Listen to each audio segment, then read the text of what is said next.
Assalamualaikum warahmatullahi wabarakatuh. Izin memperkenalkan diri, nama saya Devi Wulandari, NPM 230 31010.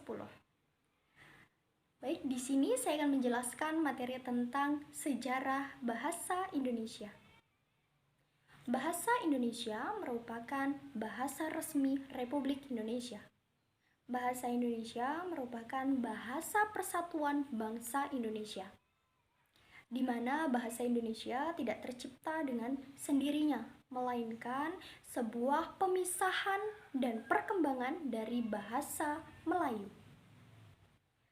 Sesuai dengan pernyataan pada Kongres Bahasa Indonesia kedua pada tahun 1954 di Medan, menyatakan bahwa bahasa Indonesia berasal dari bahasa Melayu.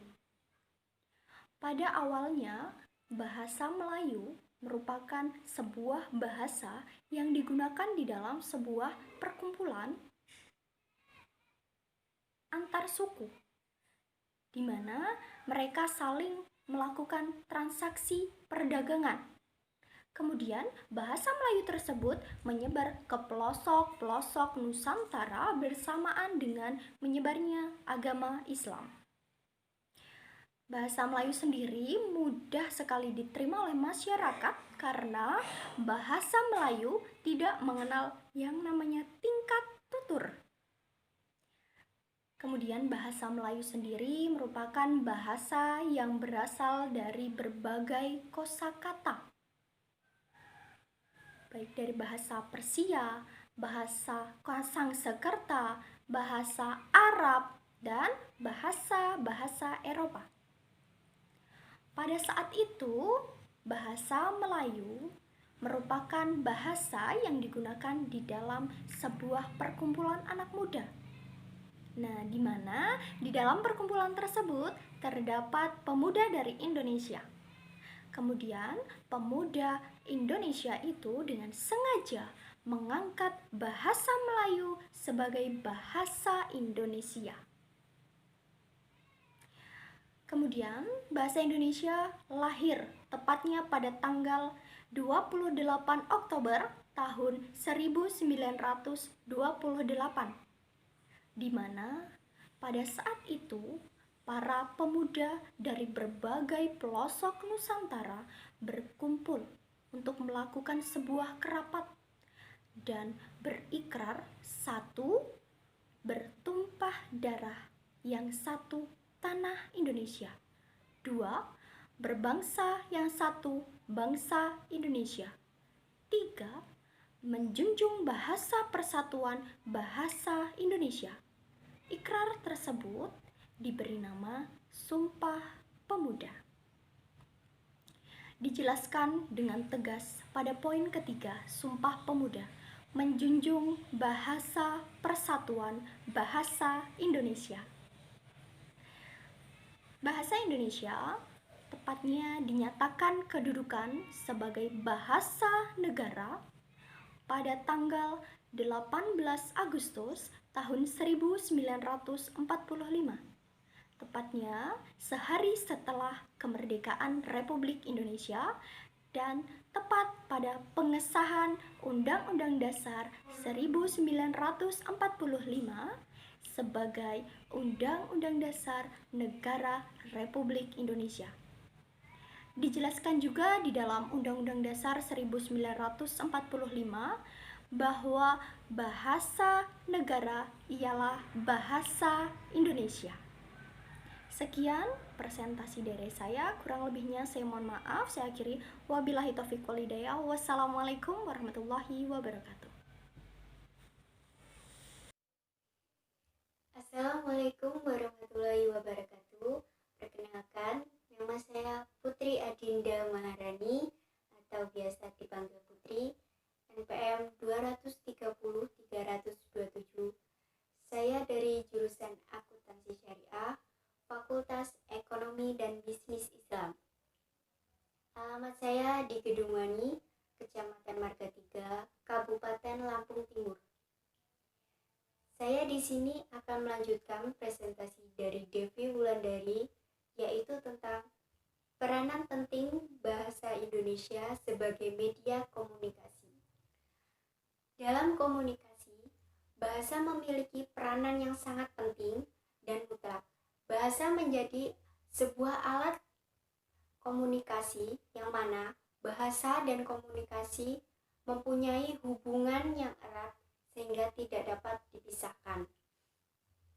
Bahasa merupakan interpretasi dari apa yang hendak disampaikan oleh komunikator terhadap komunikan. Penggunaan bahasa yang baik dan mudah dipahami oleh orang lain akan berdampak kepada komunikasi yang baik pula. Bahasa selalu berkembang sebagai alat komunikasi. Bahasa juga selalu mengikuti perkembangan teknologi dan budaya manusia yang menggunakannya. Ragam bahasa ilmiah, alat komunikasi dengan lingkup resmi atau ilmiah juga mengikuti perkembangan teknologi dan manusia yang menggunakannya. Hal itu berarti proses pembakuan kata atau ejaan juga akan berkembang dengan seiring berjalannya waktu. Perlu diketahui, definisi bahasa itu dibagi menjadi dua. Yang pertama, menurut ahli Goris Keraf, dan yang kedua, menurut sumber Wikipedia. Yang pertama, menurut ahli Goris Keraf, yaitu bahasa adalah antara anggota masyarakat berupa simbol bunyi yang dihasilkan oleh alat ucap manusia itu sendiri. Dan yang kedua, bahasa menurut sumber Wikipedia. Bahasa adalah alat atau perwujudan budaya yang digunakan manusia untuk berkomunikasi atau berhadapan melalui tulisan, lisan, atau kemauan lawan bicara tersebut. Oh iya, perlu diketahui juga, bahasa Indonesia bukan hanya sebagai bahasa nasional, namun bahasa Indonesia juga menjadi bahasa pemersatu dalam berbagai macam bahasa yang ada di Indonesia. Bahasa Indonesia juga dijadikan sebagai alat komunikasi yang paling efektif dan efisien untuk mengurangi kesalahpahaman antar suku bangsa.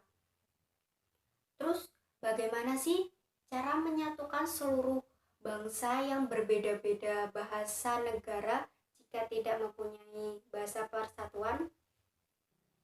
Jawabannya, maka dari itu kita harus mempelajari bahasa Indonesia sebagaimana mestinya untuk berkomunikasi antar bangsa lain. Mungkin itu saja dari saya. Mohon maaf bila ada kesalahan kata. Saya akhiri. Wassalamualaikum warahmatullahi wabarakatuh. Materi selanjutnya akan dibawakan oleh Muhammad Umar Munawar.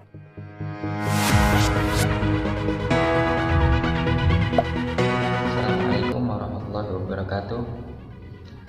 Saya Muhammad Umar Munawar dari Prodi Akuntansi Syariah. Jadi pada video kali ini saya akan melanjutkan materi atau melanjutkan presentasi yang telah dibuat oleh rekan saya, yang telah dijelaskan oleh rekan saya. Kalau tadi sudah dijelaskan tentang sejarah bahasa Indonesia, tentang bahasa Indonesia sebagai alat komunikasi, pada kali ini saya akan menjelaskan tentang tujuan mempelajari bahasa Indonesia.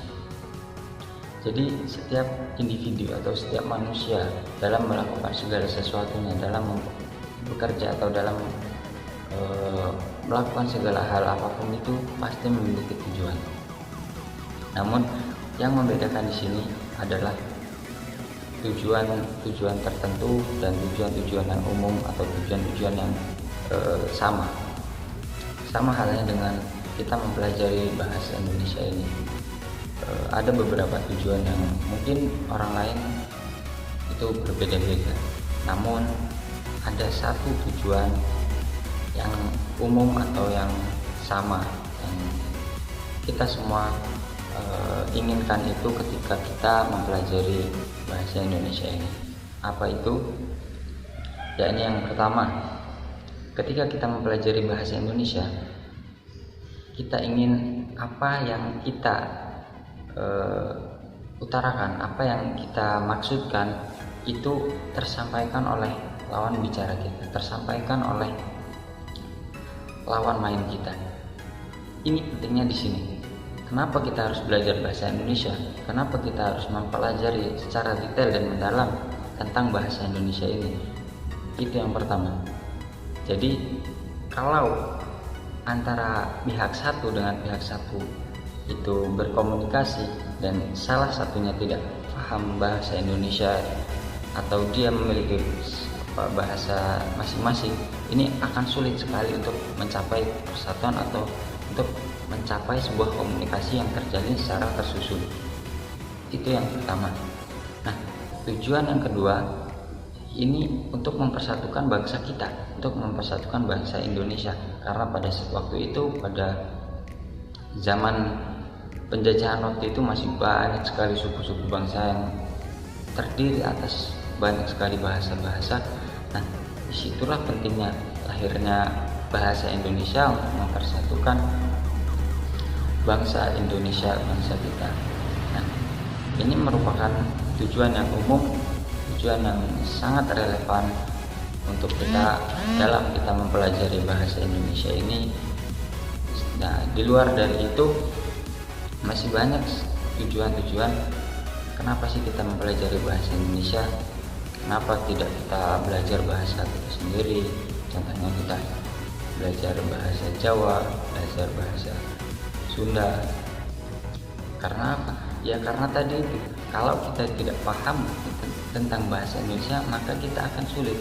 Seperti dikatakan oleh Goes Verap pada tahun 2004, dia mengatakan ketika orang itu tidak mahir berbahasa, maka dia akan menemukan kesulitan-kesulitan. Nah, ini sangat benar. Kenapa? Ya karena contoh orang Sunda dengan orang Jawa. Jadi ada suatu kisah, ada laki-laki namanya Jono dan ada perempuan namanya Jana. Nah, kebetulan si Jono ini penjual roti dan si Jana ini dia adalah konsumen atau pembeli. Dan ketika itu Jana sedang membeli roti si Jono. Nah, ketika dia memakan roti tersebut, apa yang dia katakan? Si Jana mengatakan dulu, roti ini sangat amis, kata si Jana. Kemudian penjual roti tersebut tidak terima karena orang Jawa. Nah, orang Jawa, amis ini artinya berbau anyir. Nah, dia tidak terima rotinya dikatakan berbau anyir, maka dia langsung menjawab, kenapa kamu mengatakan roti itu amis? Kemudian si Jana ini masih tersapu bingung dan dia mengatakan, iya mas, ini rotinya sangat amis. Kemudian apa kata si Jono? Nah, Jono ini berkata lagi, amis-amis kok masih dimakan, kata si Jono. Maka temannya si Jana tersebut meluruskan, mas, ini kalau di dalam bahasa Sunda, amis itu artinya manis. Nah, kemudian temannya ini meluruskan kepada si Jana juga, Jana, nah, amis ini dalam bahasa Jawa berbau anyir. Maka dari itu sangat penting bahasa Indonesia ini kita pelajari. Kemudian dari semua penjelasan yang sudah disampaikan oleh kawan saya, oleh teman saya, dapat ditarik kesimpulan begini. Bahasa Indonesia lahir pada tanggal 28 Oktober 1928, tepatnya pada Sumpah Pemuda pada waktu itu. Jadi pemuda-pemuda dari pelosok-pelosok Indonesia itu berkumpul dan berikrar. Yang pertama, bertumpah darah satu tanah air Indonesia. Dan yang kedua, berbangsa yang satu, bangsa Indonesia. Dan yang ketiga adalah menjunjung tinggi bahasa persatuan, bahasa Indonesia. Dan yang kedua, kesimpulan yang kedua adalah bahasa ini merupakan simbol untuk kita menyampaikan segala sesuatunya. Jadi komunikasi itu sangat perlu adanya bahasa. Karena apa? Karena agar apa yang kita utarakan atau apa yang kita ingin sampaikan itu tersampaikan lebih sempurna kepada orang lain. Mungkin itu saja yang dapat saya sampaikan selaku pemateri. Kami menyadari bahwa terdapat banyak kekurangan dari kami. Mungkin kami butuh kritik dan saran untuk lebih baik lagi. Lebih kurangnya mohon maaf. Wassalamualaikum warahmatullahi wabarakatuh.